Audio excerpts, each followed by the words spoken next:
Qo'yvor meni. Siz bilan meni ishim yo'q. Nega meni ko'rmaslikka olib ketib qolyapsan? O'zi nima qilib yuribsiz bu yerda?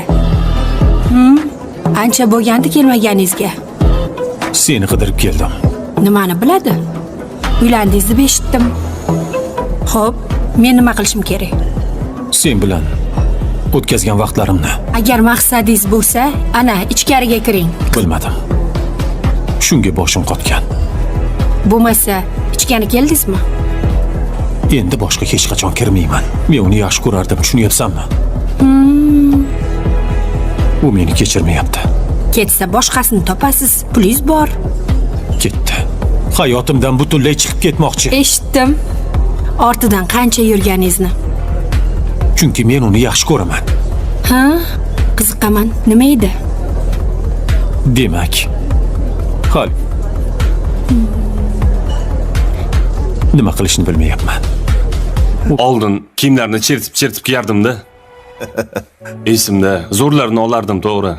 O'zi ham rosa qimmatlardan olib separding-da, ukam. Nasiba bolalarim bilan meni kutib turardi-da.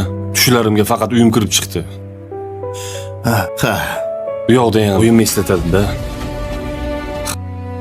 O'sha uylar. Keyin u Nargiz ham bizni hech tinch qo'yma. Har kuni uyingda janjal bo'lardi-da, Ilhom. Bizdan to'ygan paytlaringizdami? Ha? Esimga tushib, ota-onam o'tgan joy deb ota hovli Ka'badagi muqaddas joy deyilgan. Bekorga ota hovli deyishmaydi, ukam. Har qadamda oyimni ko'rib, narigi mahalladagi folbinga qatnayver. Jinnixonada. O'zi opa qayerdalar, ko'rinmaydilar? Rosa bu mag'rishlar qildi-da. Ofisga mana shunday boraman. Ta'tiringizni hidi ko'zimni yoshlantirib yuboryapti. Chunki ular bizdan doim hayiqib tur. Qo'yvor meni. Siz bilan meni ishim yo'q. Nega meni ko'rmaslikka olib ketib qolyapsan? O'zi nima qilib yuribsiz bu yerda? Ancha bo'lgandi kelmaganingizga. Seni qidirib keldim. Nimani biladi? Uylandingizni deb eshitdim. Xo'p, men nima qilishim kerak? Sen bilan o'tkazgan vaqtlarimni. Agar maqsadingiz bo'lsa, ana ichkariga kiring. Bilmadim. Shunga boshim qotgan. Bo'lmasa, ichkani keldingizmi?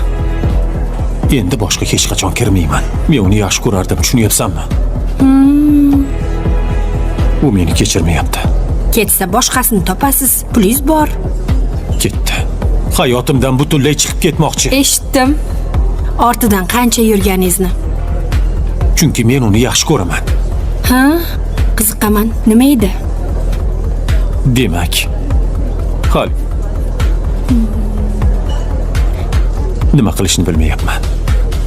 Oldin kiyimlarni chertib kiyardim-da. Esimda, zo'rlarni olardim, to'g'ri.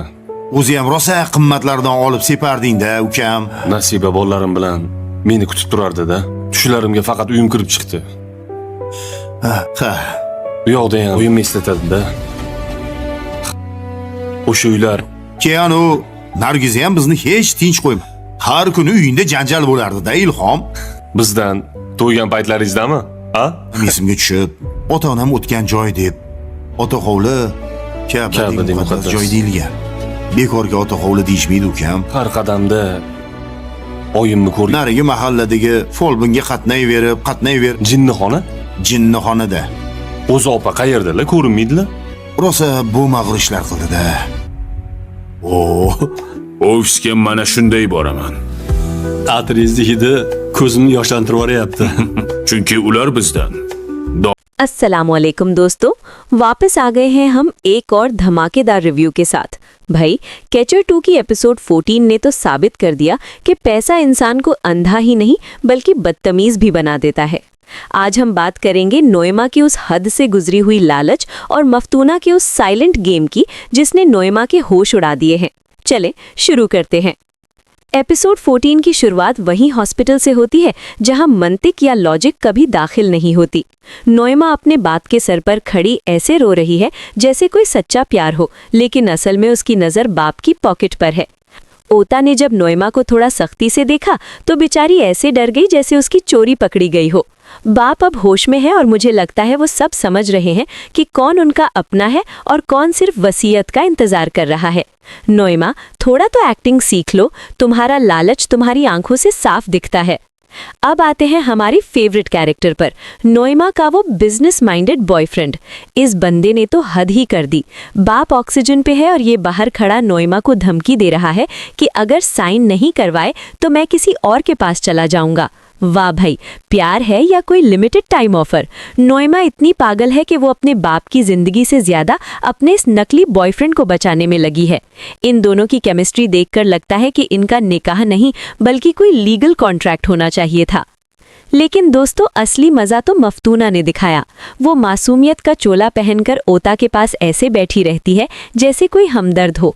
लेकिन एपिसोड 14 में जब उसने वो फाइल छुपाकर नोएमा के सामने से गुजरी तो नोएमा का चेहरा देखने वाला था। मफ्तूना ने ओता के कान में क्या पिच की, ये तो सिर्फ मफ्तूना और ओता ही जानते हैं। मुझे तो लगता है मफ्तूना ने सोलिही के कहने पर सारी जायदाद अपने नाम करवा ली है। नोएमा, तुम जब तक बाप को उल्लू बना रही थी, मफ्तूना ने पूरा खेल ही पलट दिया। एपिसोड के एंड में जब ओता ने नोएमा को कमरे से बाहर निकाला और सिर्फ मफ्तूना को पास रखा तो नोएमा की चीखें हॉस्पिटल की दीवारों को हिला गई। क्या नोएमा अब रास्ते पर आ जाएगी? क्या मफ्तूना वाकई सुलह की स्पाई है? एपिसोड 15 में तो धमाका होने वाला है। आपको क्या लगता है? कमेंट में अपनी राय जरूर बताएं।